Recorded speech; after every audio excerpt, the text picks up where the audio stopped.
So we're going to speak about the pastimes and the activities of Chaitanya Mahaprabhu. But first we want to speak about his descent. Lord Chaitanya Mahaprabhu coming from the spiritual world, and he descends into this world. Those of you who have been to Mayapur, how many of you have been to Mayapur? Almost all of you. So you must have been to the Yoga Peeth. The Yoga Peeth. Yoga means union, where the Lord comes from the spiritual world. He comes down into this world. So that's there in Mayapur. Mayapur, we say Mayapur Dham. Dham meaning the place where the Lord is residing eternally. Just like I saw that the devotees from Panihati, they've also described Panihati as Dham. The Lord is also there. And of course, Vrindavan is a Dham. There are many Dhams. The Lord expands Himself, and He can be there in all of these different places simultaneously. For the Supreme Personality of Godhead, it is not very difficult to do like that. We know Lord Krishna had 16,108 wives, and he could be with each of them simultaneously. So similarly, Chaitanya Mahaprabhu, he is residing eternally in Mayapur Dham. Mayapur is in the place Navadvip. Navadvip. And in the center of Navadvip is the island of Antadvip. Antadvip, meaning hidden. Anta, hidden. It's hidden in the heart.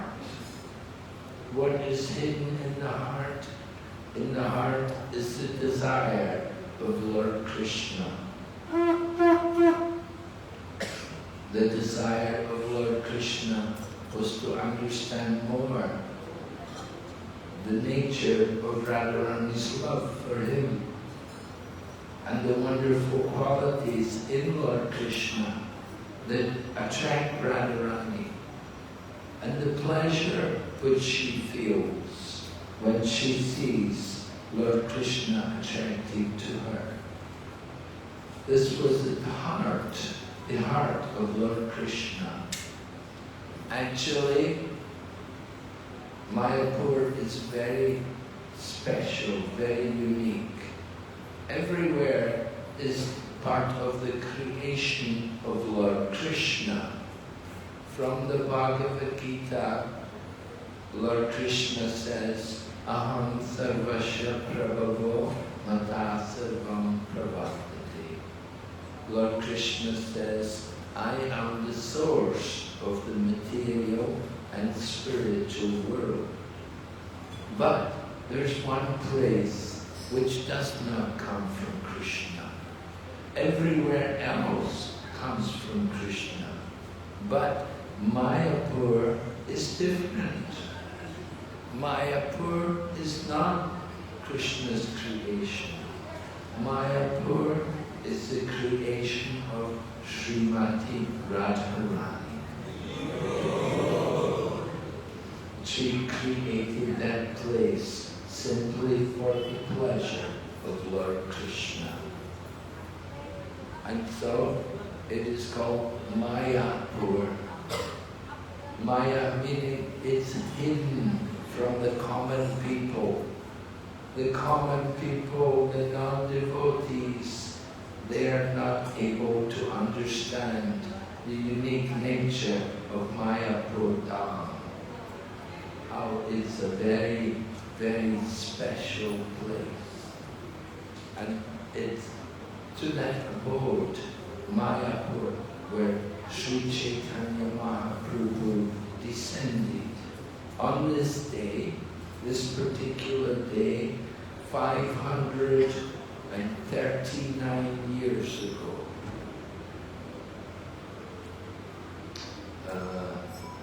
Mayapur is part, it's Navadvip, in the heart of Navadvip.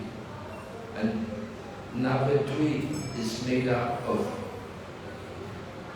9 islands, which are in the form of petals of a lotus. There are 8 petals, and there's the center of the lotus.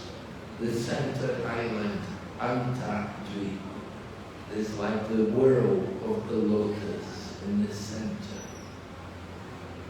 So each of the islands represent a particular type of devotional service. And Antadvip, which is in the center, this island represents Atmanivedana, or the process of full surrender, surrendering everything for the pleasure of Lord Krishna. So, of course, usually when we speak about Atmanivedana, we speak about Bali Maharaj. Bali Maharaj was very great. He could surrender. He was ruling the entire heavenly planets. Everyone was serving him. Although Bali was from the lower region of the universe, he had conquered the heavenly planets. And all the demigods were serving him.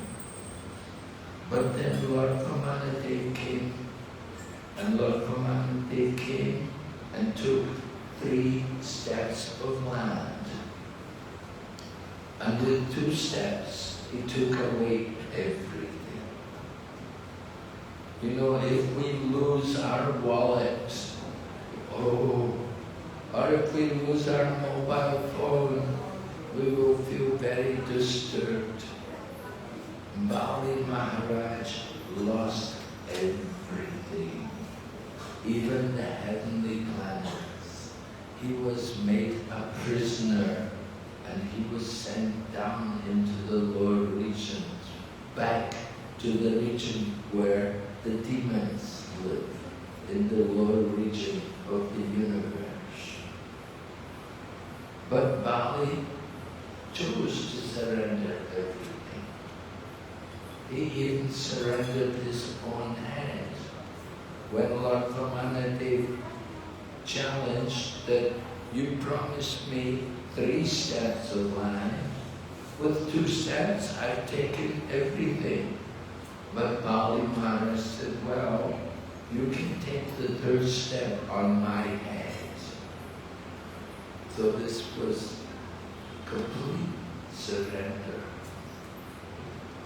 Another person who surrenders everything is Rukmini.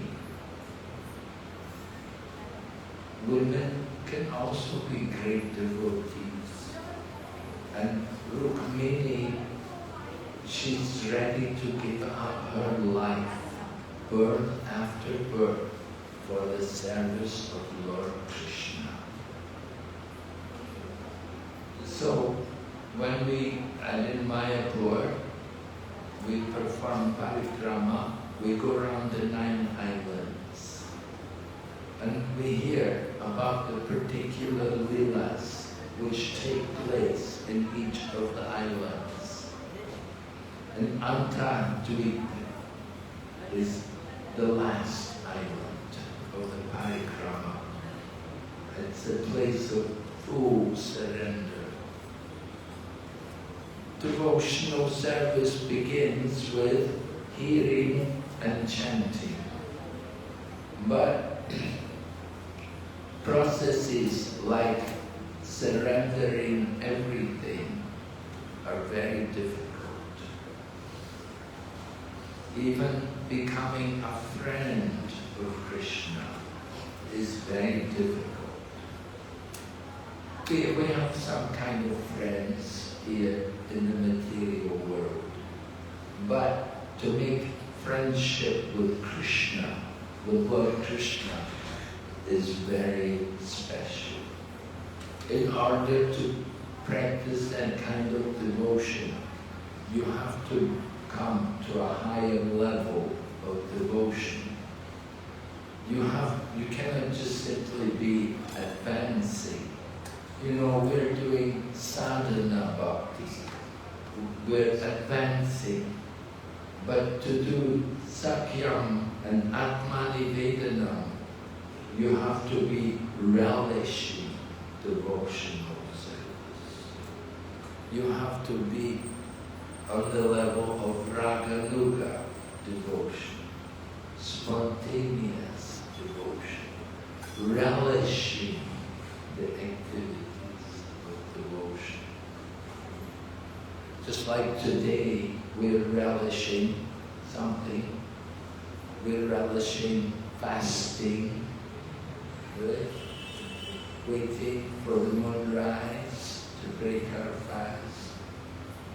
So, we're trying to relish, but we're still advancing.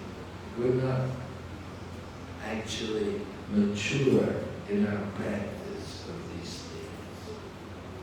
So Chaitanya Mahaprabhu appeared at the Yoga Peeth, and he appeared in the family of Jagannath Mishra and Sachi, his good wife Sachi Mata. Jagannath Mishra, you can tell, Mishra means Brahmana. He was a Brahmana, and he was the son of Upendra Mishra. Sachi was the daughter of Nilambar Chakravarti. He was a great astrologer. Nilambar Chakravarti. And when you went to Mayapur, how many of you went to Belpakor? Did you go? Not many, huh? You got so many went to Mayapur. You didn't go to Belpakor. Belpakor, there's the deity of Madan Gopal, which has been worshipped for something like 1400 to 1700 years. It's in the family of Nilambar Chakravarti. They worshipped that deity. And today, the same family are continuing the worship. The man there is born in that family from Nilambar Chakravarti. The worship is being continued with the help of our ISKCON society, particularly Jayapataka Swami Maharaj helps to maintain the worship of that deity. Maharaj told me he maintains 3 temples. That's one of them. They need. So you go to Mayapur. Next time you go to Mayapur, go to Belpakor. Go and see Madan Gopal. Very beautiful deity. Many people go to Mayapur, but not many people take time to go around to different places. Another important place to go and visit in Mayapur is Champahati. Have any of you been to Champahati? The same few people, yeah, the same people who went to Belpakor went to Champahati. Champahati is also a very wonderful place. The deities of Gaur Gadadhar are there. Gaur and Gadadhar. They were the deities of someone called Dvijavaninath. Dvijavaninath was the brother of Gadadhar Pandit. You know Gadadhar in the Panchatattva? Jai Shri Krishna Chaitanya Prabhu Nityananda Shri Advaita Gadadhar Srivasadi Gaura. So Gadadhar, his brother was Dvijavaninath. And it happened, Mahaprabhu was taking sannyas, and Gadadhar is going to go with him, because Gadadhar is so attached to Lord Chaitanya. He cannot leave Nimai Pandit, he cannot leave.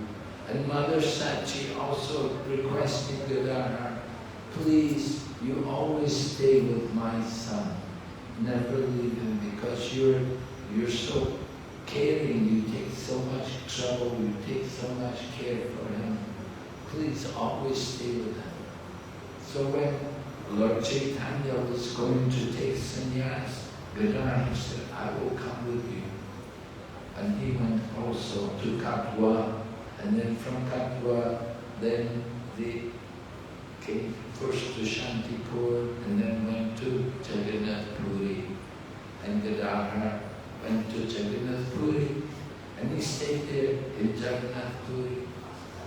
So Lord Chaitanya and Gadadhar, they both left Mayapur.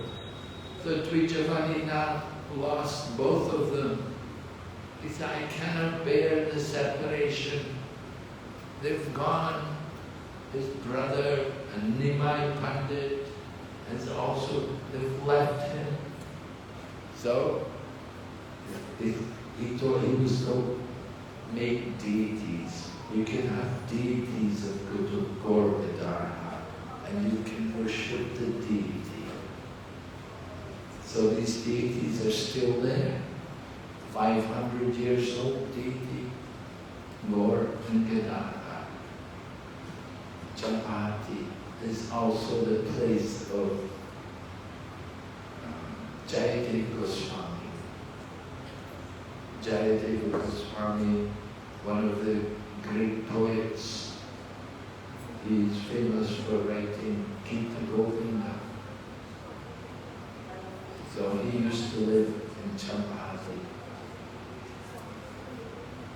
But today we want to speak about Mahaprabhu and his appearance, how he came there in the Yogapeeth as the son of Sachi and Jagannath Mishra. So it happened that Jagannath Mishra had married Sachi. She was the daughter. Jagannath Mishra, he had gone to study from Nilambara Chakravarti Thakur. And at that time, somehow he met the daughter and he got married to the daughter of Nilambara Chakravarti. So naturally the couple wanted a child, and it happened that Sachi, she had 8 miscarriages. She gave birth to daughters 8 times, but each one died almost immediately after birth.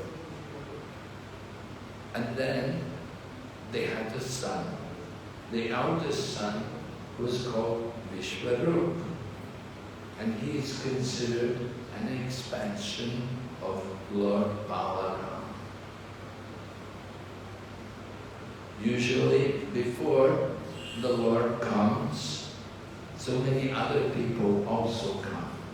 Just like when Lord Krishna appeared. Lord Krishna was the 8th child, but the 7th child in the womb of Vasudeva and Devaki was? Who was the 7th child?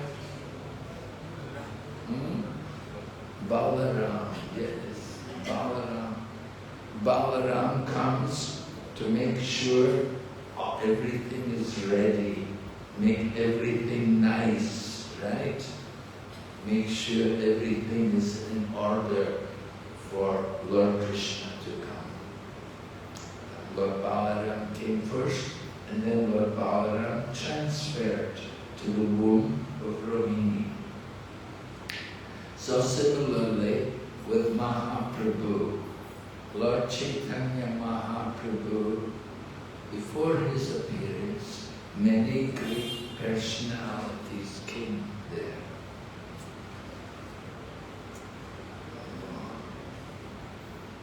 Thank you.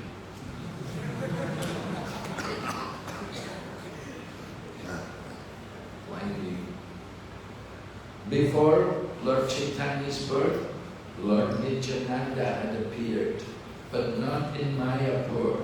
Nityananda appeared in Ekachakra. Ekachakra is in Gauramandala Bhumi. Now we have the Yogapeeth in the center, and Yogapeeth is in Antadweep. And Antadweep is it's in the center of Navadweep. And Navadweep, outside Navadweep, is the Gauramandala Bhumi, a broader circle, a bigger circle, where Lord Krishna's, Lord Chaitanya's different associates appeared. Places like Ekachakra.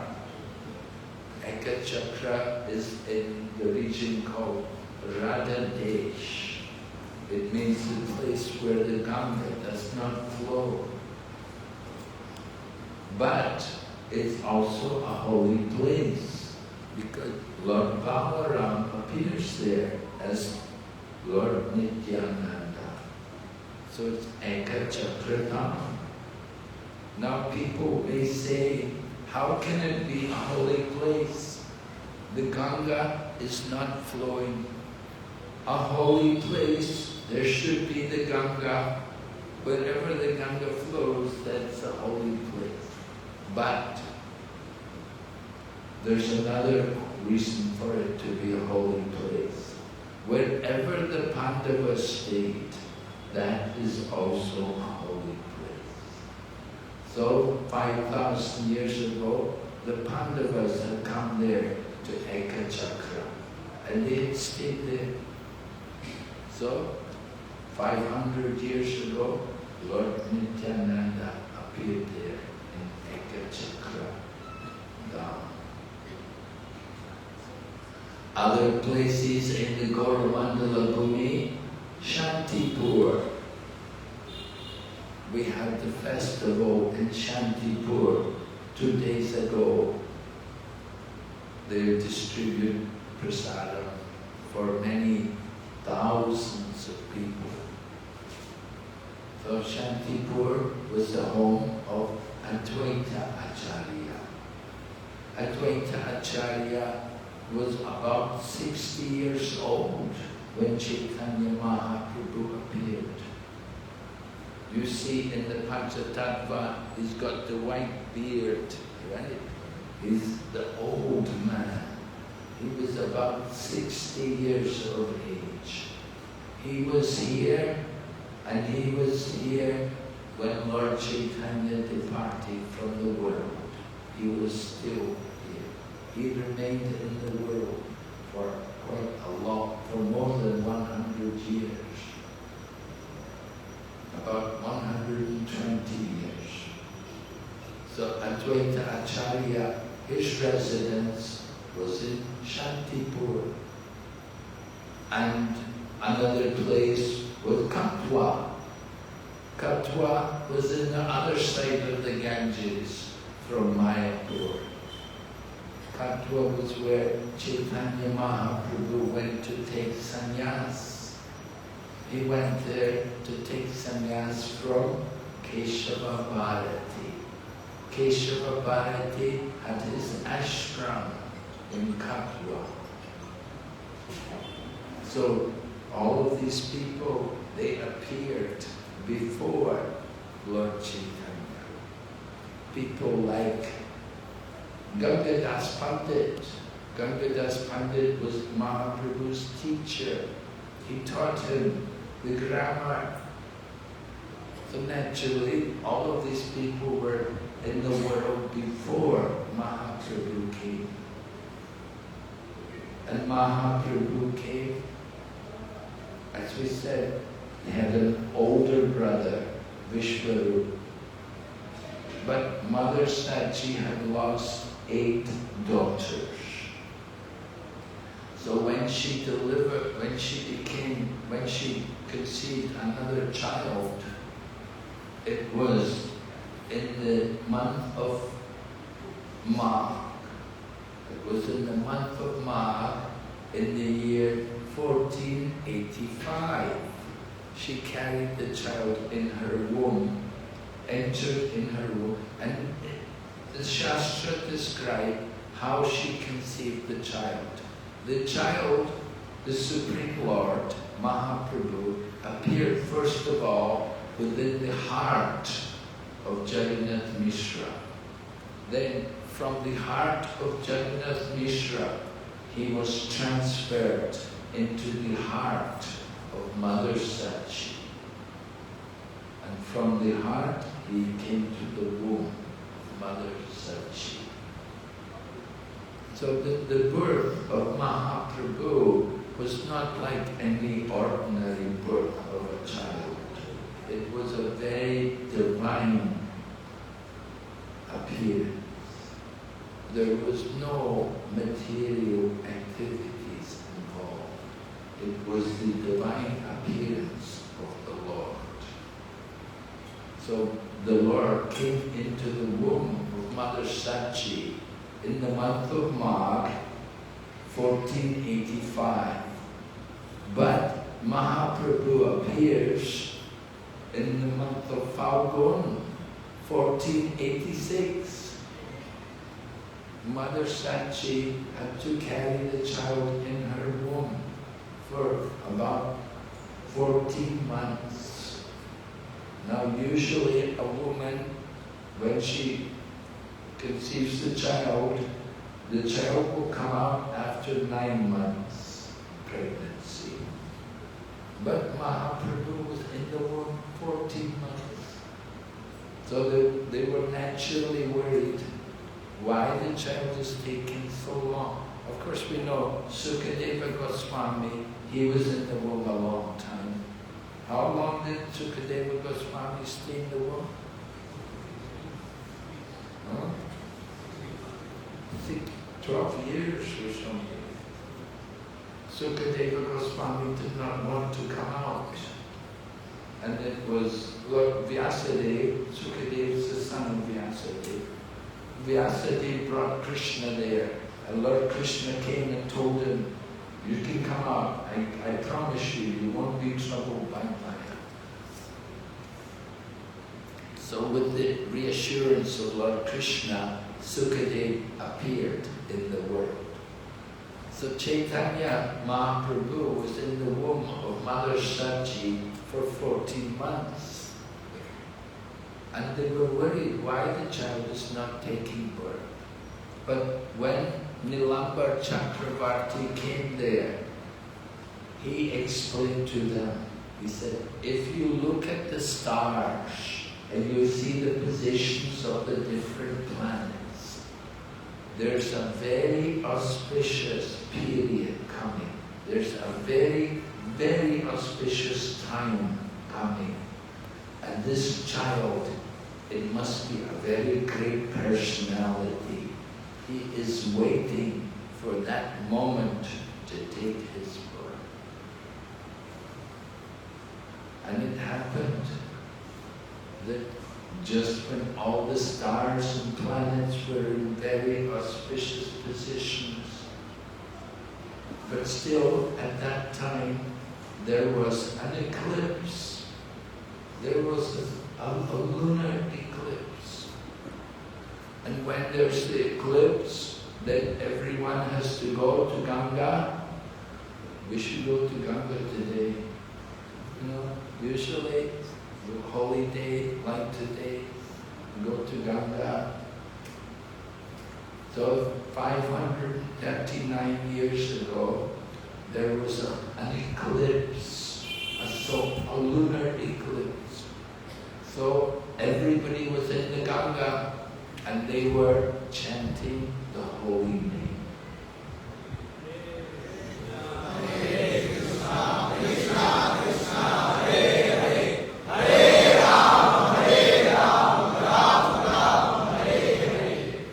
Yes, everyone was chanting the holy name because they wanted to protect themselves from any inauspiciousness. So it was at that very time that Mahaprabhu took his birth, when everyone was engaged in chanting the holy names of the Lord. So Chaitanya Mahaprabhu, as we say, he is the Yuga avatar. But he is very special because he does not reveal himself as an avatar. The Lord is known as Tri Yuga. He does not usually come in the Kali Yuga. Indeed, it happened. There was a discussion between Gopinath Acharya and Sarvabhauma Bhattacharya. Now Gopinath Acharya was a devotee, and he was telling Sarvabhauma Bhattacharya that this Chaitanya Mahaprabhu, he is God, he is Bhagwan. So Sarvabhauma Bhattacharya said, no, cannot be.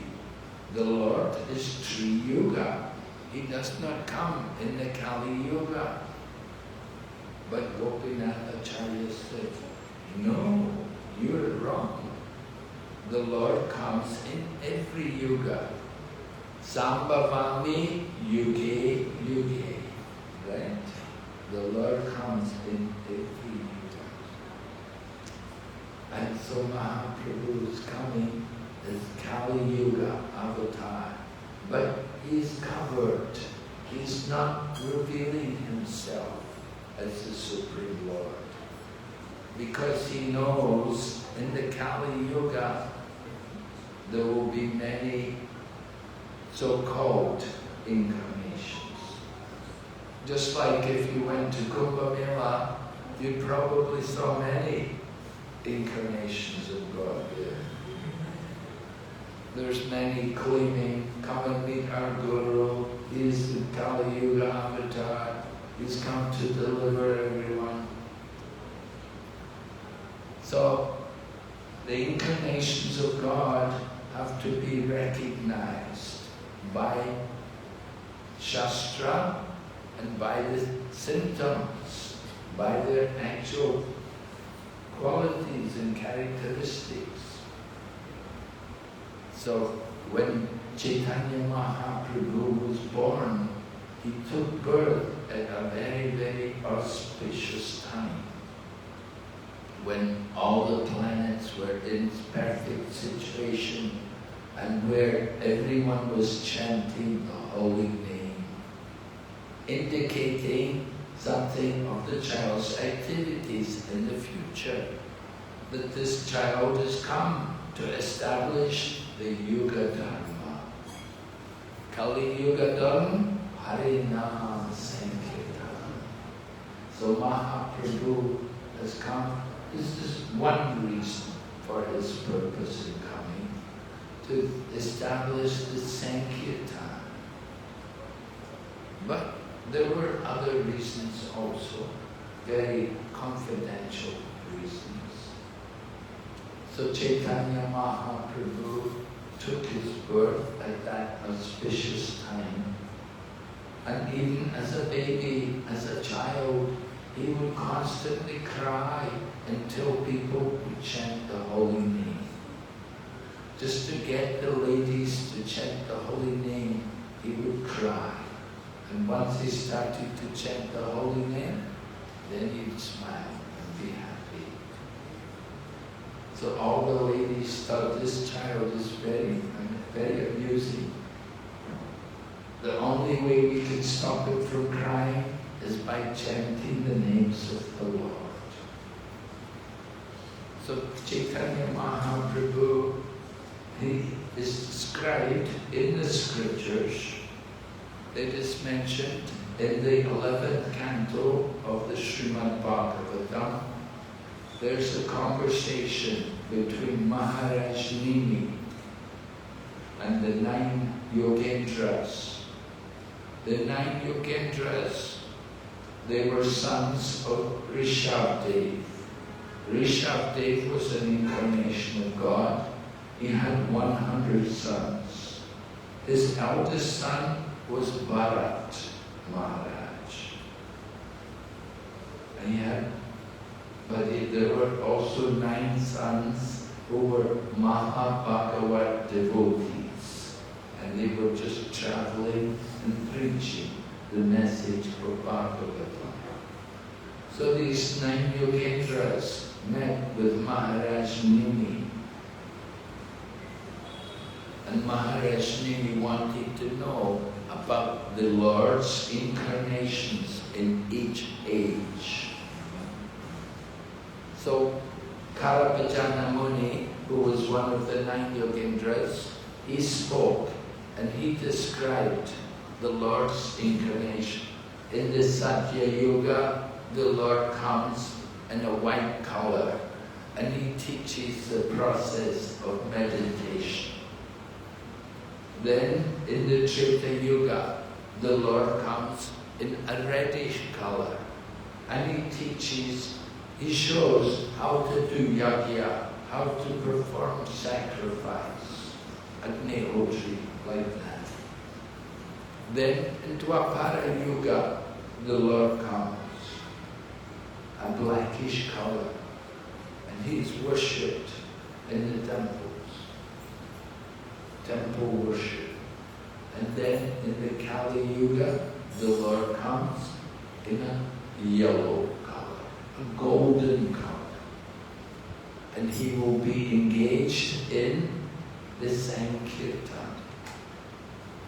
Srimad Bhagavatam describes Krishna Varnam. Krishna Varna.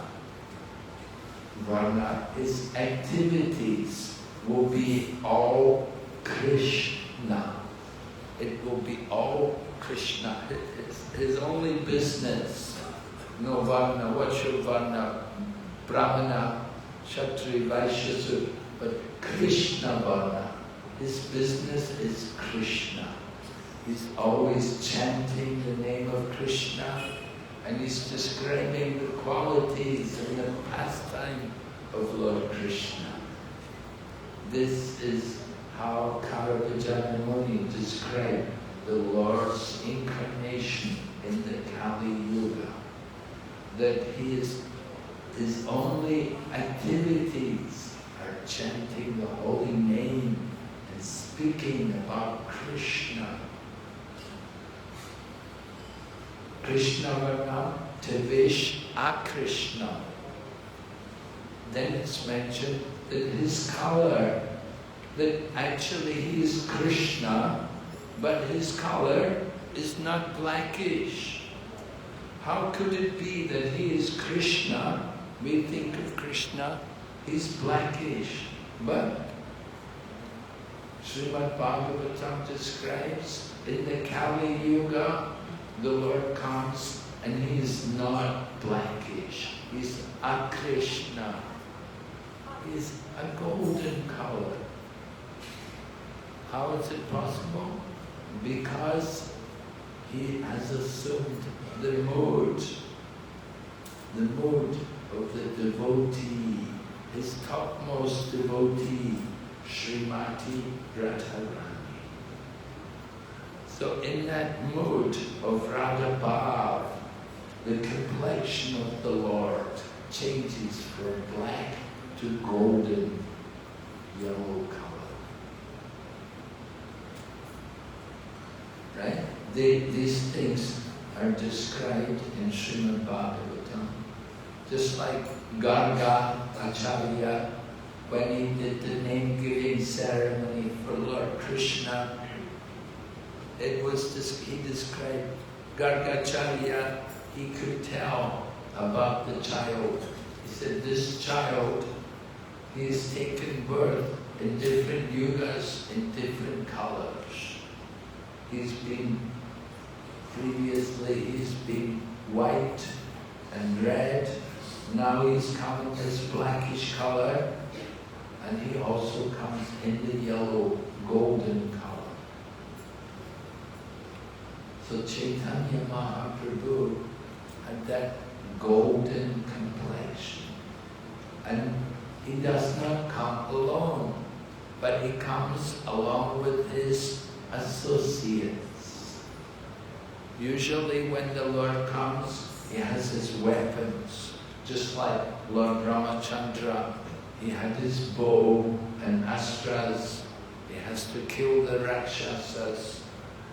In the same way, Lord Krishna had his Sudarshan Chakra and his Komataki club to kill the Asuras.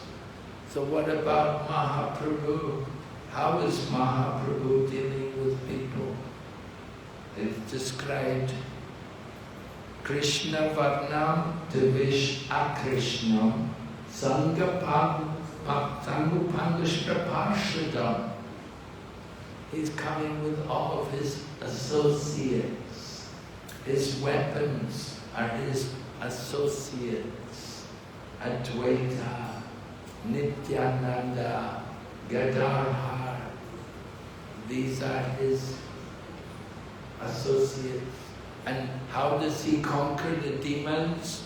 Not by weapons, but just by his very exquisite charm, his very handsome, very beautiful appearance, that he attracts everyone to the service of Krishna. Lord Chaitanya Mahaprabhu is described, he was by nature very tall, a very large height, and his arms were down to his knees. His eyes were like lotus petals spread across his face, and his face was like the moon. He was exceedingly attractive to everyone.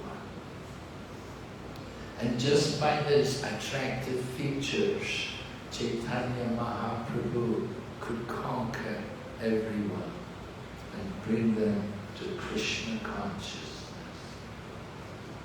At the same time, his shoulders are described to be broad like a lion, and he had the power of a lion, and his voice was like that of a lion. In this way, Mahaprabhu is described in the scriptures. So Mahaprabhu appears in this Kali Yuga, and his business is Krishna. The verse in Srimad Bhagavatam then goes on to describe Yagnaye Sankirtantraye Yajantihi Sumedasaha. That in the Kali Yuga, the Lord will engage in the congregational chanting of the holy names of the Lord. Those people who have a good intelligence, Sumedasaha, if you have the good intelligence, then you will take part in the Sankirtan. Some people have Alpa Vedasha. Alpa Vedasha means very small brain. They're not worshipping Krishna. They're worshipping other people. We don't know who, but we won't say who. You know who they're worshipping, right? But those who have Sumedasa, whose brain is purified, they will engage in the Sankirtan, the chanting of the holy names of Lord Krishna.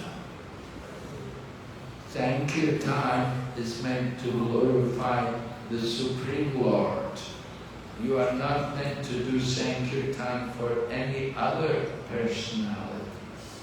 It's meant only for the glorification of the Supreme Lord. In Srimad Bhagavatam, it tells about Narada Muni, how in a previous life he was a Gandharva, and he was very good looking also, and he had a good voice, and he was singing. So it happened, he was flying, going to visit some festival somewhere with other people from Gandharva Loka, and Prajapatis were also present. But there were many young girls, young ladies there, and Narada Muni began to flirt with the young ladies, and he began to flirt with them by singing the names of the demigods. And the Prajapatis saw this, and they cursed him. That you are proud. You're proud of your good voice and your good looks. May you take birth in the family of a Sudra, in the womb of a Sudra woman. So Narada Muni had to fall from the position of a Gandharva. He took birth in the womb of a Sudra lady. Of course, he was fortunate. He got the association of some mendicants, and they gave him good instruction. So then he went on to become the son of Lord Brahma. But it's a warning to us. If we joke and chant the names of other gods in Kirtan, it is not proper. We're meant to worship only the Supreme Lord. So in the Kali Yuga, the Lord comes to teach this Harinam Sankirtan. Kali Yuga Dharma Harinam Sankirtan Krishna Shakti Vininahi Tara Pravatam. When someone has the potency of Lord Krishna, then they can propagate that chanting everywhere. So Mahaprabhu is Krishna himself. He has come, he is Krishna, but he is a different color. And he's got the power, he's Krishna, so he's got all the potency of Krishna. And he's spreading that Sankirtan. So Mahaprabhu appears this particular day when there was an eclipse and everyone was chanting. And the first part of Chaitanya Mahaprabhu's life is like that. That he is living in Mayapur and he is in family life. He is with his mother. Father was there later on, father departed. Mother was there. He also got married. One wife, first wife, died. So he took a second wife. And then took him to the age of 24, which is half of the manifested past of the appearance of Chaitanya Mahaprabhu. He appears in this world in 48 years. So the first 24 years were spent in family life in Mayapur, sometimes traveling around, regularly doing Sankirtan with the devotees, regularly having Kirtan in the home of